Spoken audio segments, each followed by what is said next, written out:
pinapasaya ng araw na ito, nakabahagi po dito sa Linga para sa Mamamayan dahil po sa inyong kabutihan sa buong kapatiran ng Iglesia ni Cristo na pinamamahalaan po ninyo ka Eduardo V. Manalo.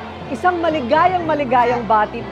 Akin pong nasisigurado na ang pagpapasaya sa ating mga kapuspalad ng mga mamamayan ang pinakamagandang regalo po sa inyo. Ang hangad ko po para sa inyo, Ka Eduardo, ay mahabang buhay para mas marami pa po ang maituwid ang kanilang mga landas at mapagtibay ang kanilang pananampalataya at mapasaya ang mga buhay. Maraming salamat po, Ka Eduardo. Happy birthday. At mula sa aming lahat dito ng mga kabataan dito sa Tondo, Maynila, happy birthday, Ka Eduardo V.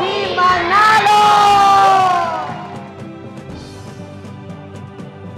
Mula po sa lahat ng mga beneficiaries ng Self-Sustainable Resettlement Project, kapatid na Eduardo V. Manalo, kami po ay bumabati ng happy birthday po! We love you po!